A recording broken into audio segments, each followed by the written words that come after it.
2004, we saw the release of the very first entry in the Smackdown vs. Raw series, and to say the series would go on to be a success would be an understatement. The Smackdown vs. Raw series is about as iconic as it gets, to the point where even if you aren't a wrestling fan, you'd still know what Smackdown vs. Raw is all about. Now sure, you may not know what the hell a Carlito is, but you're still familiar with the games at the end of the day, and that's what matters the most. As with all good things though, eventually they have to come to an end, and in 2010, that's exactly what happened to Smackdown vs. Raw when we finally got the final entry in the series in the form of Smackdown vs. Raw 2011. Released in October of 2010, Smackdown vs. Raw 2011 very quickly cemented itself as one of the greatest wrestling games ever made, as even back then, when it was still incredibly new, it was very easy to tell just how special the game was, as it managed to do everything that the previous games in the series had done, but on an even grander scale. Now sure, SVR 2011 might not have had a GM mode like SVR 07, or even a traditional season mode for that matter, but at the end of the day, SVR 2011 still felt rich in content and was just as fun and entertaining as the previous SVR games. Smackdown vs. Raw 2011 had an absolutely incredible roster, some of the best gameplay in the entire series, 5 equally as entertaining Road to WrestleMania stories, and a whole lot more. Anyways, with all that out of the way, I think it's time we take a look back at SVR 2011 and find out what exactly made it so awesome. The first thing I want to talk about when it comes to SVR 2011 is the gameplay, because honestly, no wrestling game has ever been able to match just how fun this game's gameplay was since. Smackdown vs. Raw 2011, as I hinted at earlier in the video, felt like a culmination of every Smackdown vs. Raw that had come before it, and as a result, its gameplay is just as phenomenal as you would expect it to be. Seriously, it still blows me away that this game's gameplay holds up as well as it does damn near 15 years after it was initially released. First of all, the actual wrestling in this game feels incredibly smooth. Hell, I'd even go as far to say that it feels better than it does in 2K24. Everything from the strikes to the grappling still feels excellent, and I absolutely love how smooth it is to transition from one move to another. When it comes down to which game in the Smackdown vs. Raw series has the best gameplay, I definitely say SVR 2011 holds that title. This game manages to make even doing the most mundane of moves feel fun and exciting, and oh my god, hitting a finisher has never looked this cool in a wrestling game. At its core, Smackdown vs. Raw 2011 does lean more into the arcade style wrestling for its gameplay, but it also manages to mix in a few simulation elements as well, like the fact that rather than utilizing an actual HUD and health bars like previous SVR games did, the damage done to a wrestler will show up visually on their body progressively throughout the match. For instance, throughout a match you'll notice that the more damage you take from your opponent, your superstar's chest will progressively get more and more red. Now of course this is a feature that was carried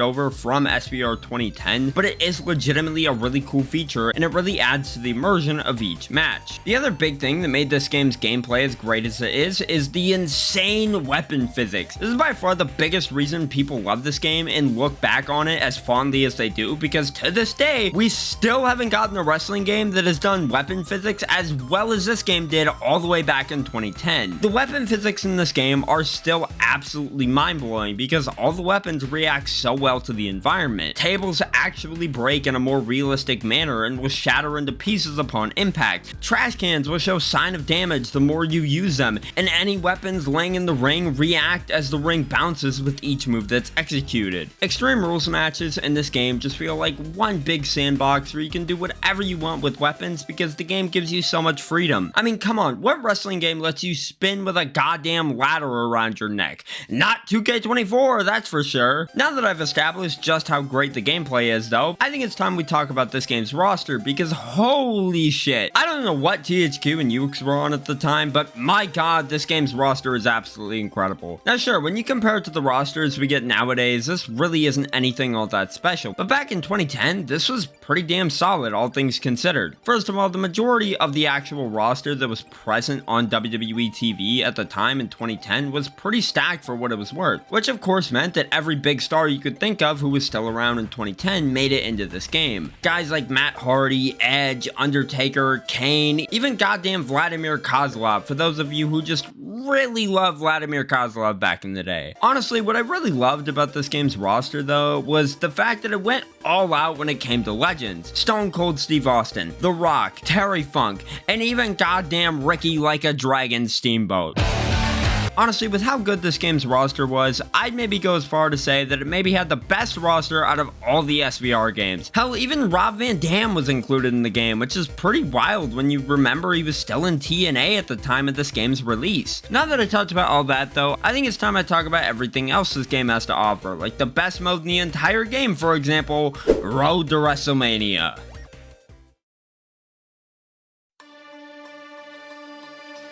Road to WrestleMania is essentially the campaign or story mode of SmackDown vs. Raw 2011, and this would be its second to last appearance in a WWE game ever before showing up for the final time a year later in WWE 12. The mode of course began in SVR 2009, and SmackDown vs. Raw 2011 has without a doubt the best iteration of the mode ever. The mode is divided up into 5 different stories, following 5 different superstars as they each follow their path to WrestleMania while also dealing with a lot of shenanigans, if you will, on the way there. Each story also allows you to free roam backstage and interact with the various superstars, which is a really nice feature that I'd love to see return in some shape or form in the modern games. Now, I'm not going to go in depth and talk about all the Road to WrestleMania stories, as they're all very simple and generally have the same conclusion, but the coolest one by far is definitely Undertaker's. Now, rather than playing as The Undertaker for the Undertaker story, since all the other stories usually have you playing as the superstars their stories are centered around, this one instead shakes it up by letting you pick from a small selection of superstars,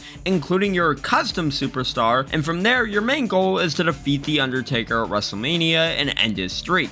It's honestly one of the best Road to WrestleMania stories you could possibly play, as it leans so heavily into the supernatural and paranormal elements of The Undertaker's character. He's constantly playing mind games with you throughout the story, and it's so bizarre that at times it even leaves you questioning whether you're still playing a wrestling game or not. Overall, it, as well as the other Road to WrestleMania stories, are still pretty fun to run through, and who cares if they're not the most well-written stories of all time? At the end of the day, they're still dumb fun, and that's why I love them so much. You know what else is dumb fun? This game's universe mode. Why can't we get a universe mode like this nowadays? I have no idea, but playing this game's universe for this video made me remember just how fun it was, and the fact that it's still just as entertaining is really awesome to see. Now, I've already talked about universe mode numerous times on the channel, but if you're unfamiliar, essentially you get to control and run your shows the way you want, and usually the mode can be pretty boring. When it comes to this game's universe mode though, it does a great job at mixing in cutscenes and doing everything it can to shake up the experience to make it more fun. Then on top of Universe and Road to WrestleMania,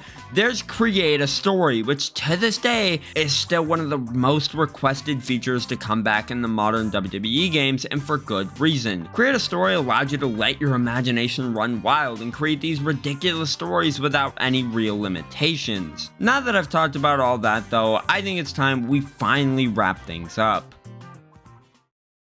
Overall, SmackDown vs. Raw 2011 was and still is an awesome experience, and it's honestly pretty impressive to see just how well it still holds up today. In a lot of ways, I would say it does things that outshine even WWE 2K24, like the weapon physics, create a story, create a finisher, Road to WrestleMania, and so on and so forth. Whether you grew up with SmackDown vs. Raw 2011 or just picked it up last week to give it a try for the first time, it's hard to deny the impact that it left on wrestling video games as a whole. At the same time though, if it weren't for SmackDown vs. Raw 2011, we would have never gotten 2K20. I take back everything I said.